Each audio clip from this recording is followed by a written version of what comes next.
Hello students, welcome. This is Nitin Dhingra. और आज जो हम वीडियो करने वाले हैं वो टॉपिक है बहुत इम्पोर्टेंट, जिसके लिए पूरी वीडियोस मैं डालता हूँ, जिसके लिए आप पूरा साल पढ़ाई करते हो। वो है एग्ज़ाम। एग्ज़ाम चल रहे होंगे, किसी के चलने वाले होंगे। सीबीएसई वालों के 10th और 12th के एग्ज़ाम आने वाले हैं। कुछ स्टेट बोर्ड्स के एग्ज़ाम चल भी रहे हैं, हरियाणा के चल भी रहे हैं। तो भाई ये जो आज वीडियो है, तो देखो वीडियो का टॉपिक क्या है, बहुत ही इंपॉर्टेंट है। How to get full marks. भाई फुल मार्क्स भी आ सकते हैं, यस। और how to get scoring marks, अच्छे स्कोर भी आ सकते हैं। यानी कि जो बहुत पढ़ने वाले हैं वो अच्छे ले सकते हैं और ज़्यादा अच्छा कर सकते हैं। जो बेचारे सोच रहे हैं कि हम पास कैसे होंगे, उनको और अच्छे मार्क्स भी आ सकते हैं। तो उसके बारे में ये वीडियो है।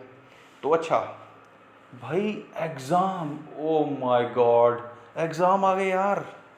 एग्ज़ाम आ गए भाई। अरे क्या करूँगा यार, मैं पास हो जाऊँगा क्या? यार मेरी तो तैयारी ही नहीं है।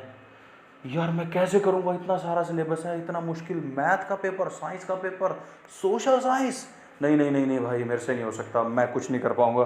पता नहीं यार पास होऊंगा कि नहीं, घर वाले क्या बोलेंगे, दोस्त क्या बोलेंगे, मैं फ़ेल हो जाऊँगा।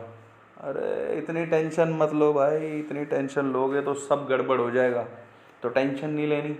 देखो क्या है ना, मैं आपसे थोड़ा सा बड़ा हूँ, थोड़ा ही बड़ा हूँ, ज़्यादा बड़ा नहीं हूँ। कभी सोच लो कि बहुत ज़्यादा बूढ़ा हो गया हूँ।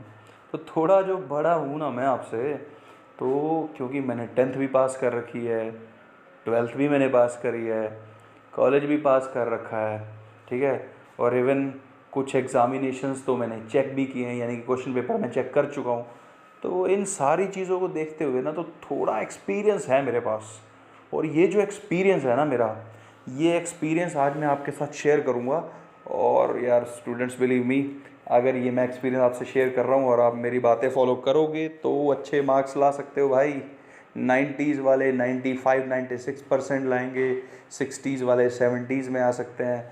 और जो बेचारे थोड़ा सोच रहे हैं कि पास कैसे हों, वो भी 50-60s ला सकते हैं। बट थोड़ा सा फॉलो करना है। तो मैं देखो, अब मैं आपको दो चीज़ें बताऊंगा कि नंबर कटते क्यों हैं, ठीक है, मार्क्स डिडक्ट क्यों हो जाते हैं। हम मैं बोलता हूँ कि सर मैं तो पूरा 100 नंबर का पेपर करके 100 मार्क्स का, पर नंबर मेरे फिर भी आ रहे हैं 70, ठीक है। तो या फिर ये मैं देखूंगा कि नंबर कटते क्यों हैं, या फिर मैं आपको बताऊंगा कि मैं 70 का पेपर करके आऊँ, ठीक है, और मेरे 70 में से 70 आ जाएँ, 70 में से कटे नहीं कुछ भी, ठीक है। यानी कि नंबर बढ़े भी कैसे और कटते क्यों हैं, दोनों के सॉल्यूशंस दूंगा, दोनों के रीज़न बताऊंगा। तो दोनों देख लो और फॉलो कर लो। यस स्टूडेंट्स, फॉलो करोगे तो भाई डेफिनेटली फिर ये जो टेंशन थी ना, ये सब दूर हो जाएगी। तो जो ये बहुत ज़्यादा कूल बन रहे होते हैं ना स्टूडेंट्स, क्या देख लेंगे पेपर में जाके देख लेंगे, फिर नंबर कम आ जाते हैं। और कुछ स्टूडेंट्स ऐसे होते हैं, यार कैसे करूँगा, वो हो ये वो है ना। तो दोनों चीज़ें हटा दो, ज़्यादा कूल भी मत बनो और ज़्यादा स्ट्रेस भी नहीं लेनी। थोड़ी सी स्ट्रेस लेनी है, बिल्कुल थोड़ी सी, ताकि पढ़ सको। और थोड़ा सा कूल भी रहना है, ताकि बहुत ज़्यादा दिमाग पे प्रेशर भी नहीं आना चाहिए। एग्ज़ाम है, कोई ज़्यादा दिक्कत नहीं है, सब पास करते हैं, सब बढ़िया नंबर लाते हैं। यार तुम भी लेके आओगे भाई, लिखो, आओ कर आओ। देखो सबसे पहले बताता हूँ नंबर कटते कहाँ हैं। ये देखो स्क्रीन देखो, यहाँ पे बोर्ड पे देखो नंबर कहाँ कटते हैं भाई। सबसे पहली चीज़ तो ये है भाई, ओवर राइटिंग, कटिंग नहीं करनी पेपर में। अच्छा, जो एग्जामिनर पेपर चेक कर रहा है ना आपका, उसको आपने बहुत बढ़िया नंबर दिखाने अपने कि मैं बहुत अच्छा स्टूडेंट हूँ। क्योंकि एग्जामिनर थोड़ी जानता है आपको, आपकी क्लास की टीचर आपको जानती है कि यार आपके नंबर कम आते हैं, आप अच्छा नहीं पढ़ते हो। एग्जामिनर को थोड़ी पता है कि आप अच्छा नहीं पढ़ते हो। आप पेपर अच्छा लिख के आओ, देखो आपके नंबर कितने अच्छे आएंगे। Get it. एग्जामिनर को नहीं पता आपके बारे में। जब एग्जामिनर को पता ही नहीं है आपके बारे में, तो फिर क्यों ना पेपर को थोड़ा अच्छा लिखा जाए। तो सबसे पहली चीज़ क्या है, जब भी आप आंसर लिखोगे ना, अगर आपसे कुछ गलती हो गई कि आपने लिखना था कुछ और, लिखा गया कुछ और। जैसे एग्जाम्पल के लिए मैंने लिखा है I was going to market, but मैंने बाजार लिखना था, ठीक है। I was going to market मैंने लिख दिया, I was going to market, but लिखना था मैंने, ठीक है, मैंने लिख दिया मार्केट, लिखना था मैंने बाजार। तो मैं क्या करूँगा, एक तरीका तो ये है जो बहुत बढ़िया तरीका, कि सिंगल लाइन कट कर दूंगा, ठीक है, और फिर मैं बाजार लिख दूंगा। द बेस्ट तरीका, यही तरीका फॉलो करना है, बिल्कुल यही तरीका। और एक तरीका जो हम अभी तक फॉलो करते हैं, ये तो भाई गलत है, सरासर गलत है ये। अच्छा, सरासर गलत क्यों है? एग्जामिनर ने देख लिया ना कि कटिंग कर रहे हो बहुत ज़्यादा, तो बहुत ज़्यादा कटिंग जो है ना, उसके दिमाग पे इंप्रेशन डाल देगी कि ये बच्चा तो नालायक है भाई, इस बच्चे को नहीं आता, ये बच्चा तो कॉन्फिडेंस ही नहीं है, इसको लिखना ही नहीं आता, इसने कुछ पढ़ाई नहीं करी, इसने कोई प्रैक्टिस नहीं कर रखी घर पे। तो जब ऐसा इंप्रेशन जाएगा, तो आपने पूरा नंबर भी कर रखा होगा ना, तो आपके हर क्वेश्चन से आधा एक करके काट लेगा, तो वही 100 में से 70 ही रह जाएंगे पूरा पेपर करने के बाद भी, ठीक है। बट यही अगर आपने कटिंग नहीं करी, वो देख रहा है कि आप कटिंग नहीं कर रहे हो, बहुत बढ़िया पेपर करे आपने, स्टार्टिंग के 8-10 क्वेश्चन बहुत अच्छे कर रखे हैं, तो जब वो ये ऑब्जर्व कर लेगा कि बहुत अच्छा कर रखा है, तो हो सकता है उसके दिमाग में इंप्रेशन पड़े, वो आपके नंबर काटने की बजाय नेक्स्ट क्वेश्चन में फुल मार्क्स देता चला जाए, तो नंबर बढ़ जाएंगे। समझ रहे हो, नंबर कटने की बजाय, कम होने की बजाय बढ़ भी सकते हैं। तो ओवर राइटिंग छोड़ दो, बिल्कुल छोड़ दो, डन। सेकंड पॉइंट देख लो, स्पेस नहीं ज़्यादा छोड़ना। कई बच्चे क्या करते हैं, एक लाइन लिख दी, फिर एक लाइन छोड़ दी, फिर एक लाइन आंसर की लिख दी, फिर एक लाइन छोड़ दी।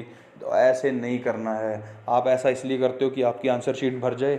आंसर शीट भरने का कोई मतलब नहीं है भाई, जब तक कंटेंट नहीं होगा ना, जब तक आपने कुछ लिखा नहीं होगा तो नंबर नहीं आएंगे। तो ज़्यादा स्पेस छोड़ना नहीं, ठीक है। Next, question attempting pattern.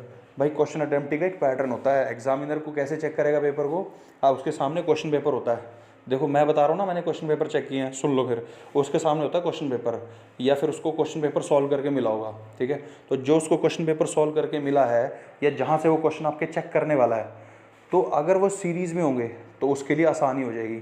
Series में क्या, आपने फर्स्ट के बाद सेकंड किया है, उसके पास आंसर शीट में भी जो वो चेक कर रहा है, जो उसको सॉल्व मिला है उसमें भी वैसे ही है, ठीक है। तो उसको सॉल्व, उसका ना मेंटली सेटअप रहेगा।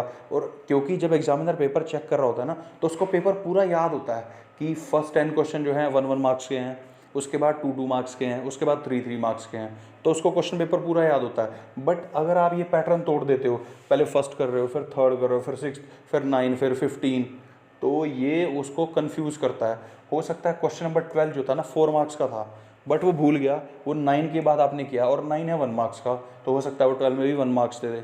आपने 12th क्वेश्चन पूरा किया है, तो 9th में भी 1 दिया और 12th में भी 1 दे देगा, ठीक है। तो आपको क्वेश्चन अटेम्प्टी का पैटर्न पूरा ऐसे फॉलो करना है, 1 2 3 4। अब आप क्वेश्चन कहोगे सर मेरे को 4th क्वेश्चन तो आता ही नहीं है, नहीं आता है, तो फिर मैं क्या करूँ भाई, उसके लिए जगह छोड़ दो, ठीक है, उसके लिए जगह छोड़ दो। एंड में देखते हैं, कुछ याद आया तो लिख देंगे, नहीं याद आया तो छोड़ देंगे। बट पैटर्न में होएंगे ना, तो एग्जामिनर के लिए आसानी होगी।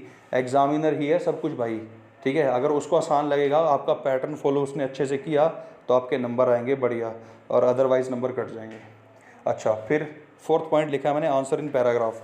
कोई भी क्वेश्चन आ गया, सपोज करके वाई 1857 रिवोल्ट हैपेंड, 1857 में जो रेवोल्यूशन हुआ वो क्यों हुआ, सोशल साइंस का क्वेश्चन है, ठीक है। तो आपके पास उसके रीजंस हैं। क्या रीजंस थे भाई, 5 रीजंस थे। सपोज आपको कोई भी पता है कि भाई उस टाइम पे ये हुआ, ये हुआ, ये हुआ। अब ये जो 5 रीजंस हैं, इन 5 रीजंस को आप पैराग्राफ बना के लिख रहे हो, ठीक है। तो जब आप पैराग्राफ बना के लिखोगे, एग्जामिनर के पास इतना टाइम तो है ही नहीं कि वो आपका पेपर बहुत ध्यान से चेक करे, ठीक है। उसके पास टाइम बहुत शॉर्ट है। तो जब उसके पास टाइम की कमी है, तो वो क्या कर रहा है, वो क्या चाहता है, वो चाहता है कि मुझे पेपर ना प्रेजेंटेशन में मिल जाए बढ़िया, तो मुझे पता चल जाए कि ये बच्चा कैसा है, ताकि मैं नंबर फटाफट देता हुआ चला जाऊँ। अब जब आप पैराग्राफ में लिखोगे तो उसको पूरा पढ़ना पड़ेगा। जब उसको पूरा पढ़ना पड़ेगा, 10-20 लाइनें हैं, ठीक है, तो उसके अंदर तो फिर वो बोर हो जाएगा यार, नहीं, उसको बिल्कुल भी अच्छा नहीं लगेगा। और जब वो बोर हो जाएगा तो नंबर काट लेगा। फिर वही बात है, पेपर तो पूरा किया था सर, 100 में से 70 ही आए। बट अगर ये पैराग्राफ में नहीं लिखेंगे, मैं बताता हूँ कि कैसे लिखना है, तो जो 70 आने वाले थे ना, वो 80, 85, 90s में चले जाएंगे, ठीक है। अच्छा, लास्ट भाई, आजकल हम व्हाट्सएप वगैरह बहुत ज़्यादा यूज़ कर रहे हैं ना, तो व्हाट्सएप यूज़ करते हैं तो हम शॉर्टकट यूज़ करते हैं, मैसेजेस में टाइप करते हैं। तो जैसे कोई मैसेज लिखना है, तो मैसेज को शॉर्ट में लिख देते हैं MSG। बस ये याद रखना है, ये चीज़ें पेपर में नहीं होनी चाहिए। ये पेपर में अगर हो गई, एग्जामिनर ने इसको रीड किया, एग्जामिनर पे ये भी कहेगा यार ये क्या चल रहा है। तो एग्जामिनर को ये चीज़ें भी गंदी लगती हैं। शॉर्टकट यूज़ नहीं करने, आपने फुल यूज़ करना है एकदम, ठीक है। जैसे एक हम करते हैं ना, मैथ में एक वर्ड होता है सॉल्यूशन, ठीक है, तो सॉल्यूशन को ऐसे करके भी लिख देते हैं, ये शॉर्ट में। तो भाई ये वर्ड आपने अपने लिए रखना है तो ठीक है, बट एग्जामिनर को ऐसा वर्ड नहीं देना, तो इससे भी वो चिढ़ सकता है। तो मैंने आपको 5 पॉइंट बता दिए जिससे एग्जामिनर को चिढ़ मच जाएगी, ठीक है, वो बुरा लगेगा। तो एग्जामिनर को बुरा लगेगा तो फिर उसको अच्छी फीलिंग नहीं आएगी, अच्छी फीलिंग नहीं आएगी तो नंबर तो कटेंगे, तो टेंशन तो होगी। पेपर 100 का करेंगे, नंबर तो 70 ही आने हैं भाई।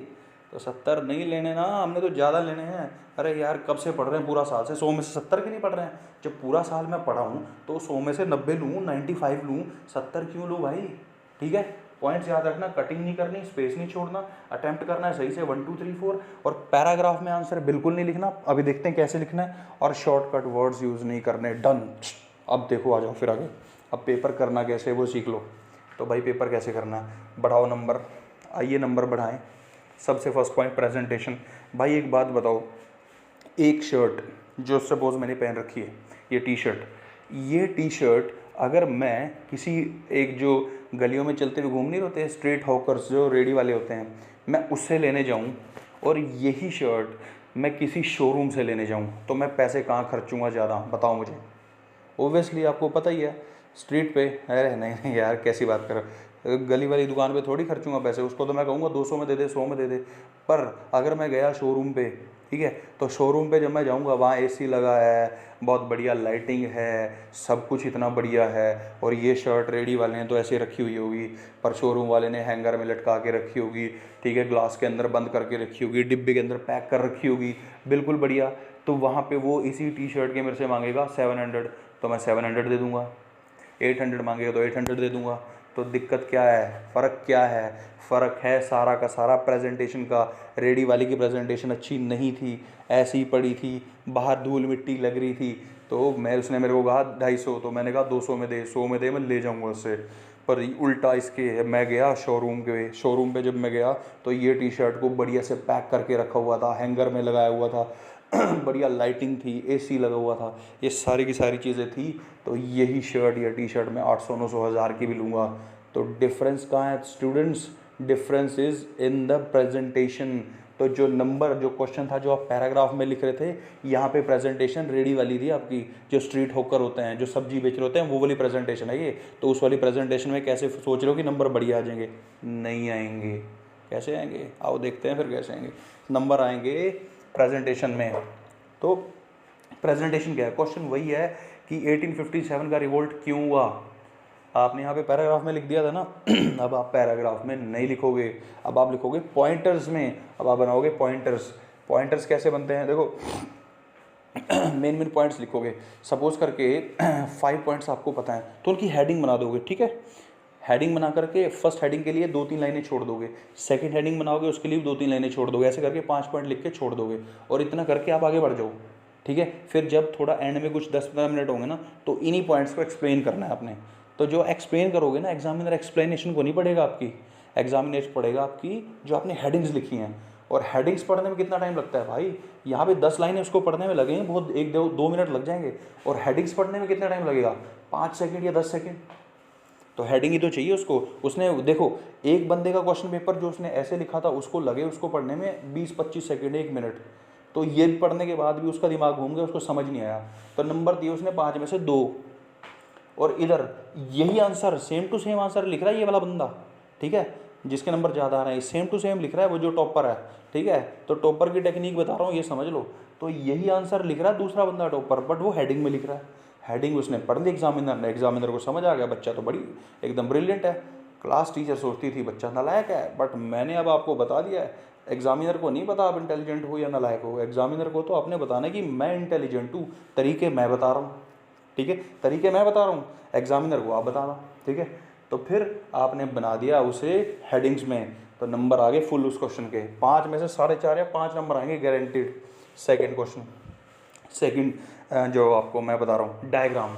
साइंस के क्वेश्चन कर रहे हो ना अगर, तो डायग्राम अगर एग्जाम में नहीं पूछा, आपने बनाना है, चाहे क्वेश्चन 2 नंबर का हो चाहे हो 3 नंबर का, ठीक है। स्टार्टिंग के क्वेश्चंस में तो डेफिनेटली बनाना है, ठीक है। अगर एग्जामिनर ने डायग्राम एग्जाम में पूछ लिया तब तो डायग्राम बनाना ही है, बट अगर नहीं पूछा तब भी बनाना है। भाई तब क्यों बनाना है? तब इसलिए बनाना है ताकि एग्जामिनर को लगे कि ये तो शोरूम है, प्रेजेंटेशन कर रहा है, ये रेडी वाला नहीं है। समझ गए मेरी बात? समझ रहे हो ना? ध्यान से समझ लो। तो आप जब डायग्राम बनाओगे बिना पूछे बनाओगे, ठीक है। और डायग्राम बनना चाहिए पेंसिल से, ऐसे रफ डायग्राम मत बनाने ला, वो भी गंदा इंप्रेशन देगा, ठीक है। तो पेंसिल से नीट एंड क्लीन डायग्राम बनेगा, थोड़ा टाइम ज़रूर लगेगा, ठीक है, बट आपको वो प्रेजेंटेशन ज़रूर डेफिनेटली आपके नंबर बढ़ाएगी। Third point, good hand writing. भाई गुड हैंड राइटिंग का कुछ कर नहीं सकते वैसे तो, अगर आपने स्टार्टिंग से अच्छी हैंड राइटिंग रखी है तो अच्छी बात है, नहीं रखी है तो भाई भगवान भरोसे, फिर आप क्या कर सकते हैं, फिर तो कुछ नहीं कर सकते। हाँ, कर ये सकते हैं तो अच्छी प्रेजेंटेशन बनाने की कोशिश कर लो बस, ठीक है। तो हैंड राइटिंग अच्छी करने की ट्राई करनी है हमने। फिर fourth point, writing expression. Question expression का मतलब क्या है? साइंस का पेपर है, साइंस के पेपर में क्वेश्चन पूछ लिया व्हाट इज़ काइनेटिक एनर्जी, तो काइनेटिक एनर्जी आपने बता दिया कि ये ऐसे ऐसे होती है भाई, कि जब कोई चीज़ मोशन में होती है, कोई चीज़ चल रही होती है, तो उसमें जो एनर्जी होती है वो काइनेटिक एनर्जी होती है। 2 नंबर का क्वेश्चन आया था, आपने इतना ही लिख दिया डेफिनेशन। बट जब आपने डेफिनेशन लिखी तो वो सफिशिएंट नहीं थी, एग्जामिनर को सेटिस्फाई नहीं करती वो। एग्जामिनर 2 में से 1 नंबर दे देगा डेफिनेशन के। 2 नंबर किसको मिलेंगे फिर? क्वेश्चन तो 2 नंबर का था। 2 नंबर उसको मिलेंगे भाई जो एक्सप्रेशन लिखेगा। काइनेटिक एनर्जी का एक्सप्रेशन होता है 1/2 mv²। ये पूछा तो नहीं है ना एग्जामिनर ने, बट आपने बताना है, ठीक है।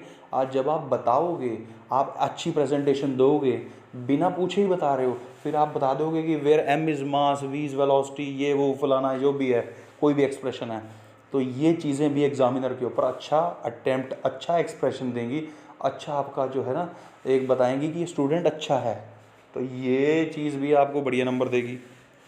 Last point, attempting the full paper. भाई जो मैंने कहा था पैटर्न आप कर रहे हो 1 2 3 4, फोर्थ क्वेश्चन आपको नहीं आता, तो फोर्थ क्वेश्चन को छोड़ के फिफ्थ पे आप चले गए। तो जब आप एंड में बैठे हो लास्ट के 5 मिनट्स, जो क्वेश्चन नंबर 4 है उसके बारे में अगर थोड़ा बहुत भी पता है ना आपको, थोड़ा बहुत भी, सपोज वही क्वेश्चन आ गया काइनेटिक एनर्जी का, कोई न्यूमेरिकल आ गया, तो आपने काइनेटिक एनर्जी की थोड़ी डेफिनेशन भी लिख दी ना, तो एग्जामिनर क्या सोचेगा कि बंदे ने ट्राई किया है। अगर बंदे ने ट्राई किया है तो सपोज कुछ ना कुछ, इफ़ ही कैन, तो कुछ वो देगा, ठीक है। तो भाई देखो, ओवर राइटिंग ना करना, स्पेस ना छोड़ना, क्वेश्चन का एक पैटर्न होता है वो करना है, पैराग्राफ में नहीं लिखना है, शॉर्टकट वर्ड यूज़ नहीं करना है, ये नहीं करने हैं। क्या करना है? प्रेजेंटेशन बढ़िया करना है, हमें शोरूम वाला बनना है, रेडी वाला नहीं बनना, याद रखना। तुम शोरूम वाले हो भाई, सभी के सभी, नहीं हो तो बन जाओ, कपड़े अच्छे पहनते हो तो प्रेजेंटेशन भी अच्छी दो, ठीक है। तो डायग्राम बनाने हैं, बना के देने हैं, हैंड राइटिंग अच्छी करनी है, और फिर एक्सप्रेशन अगर नहीं भी पूछा तब भी लिखना है, और पेपर पूरा का पूरा अटैम्प्ट कर देना है स्टूडेंट्स। भाई मैं थक गया, इतना सारा मैंने आपको बता दिया है।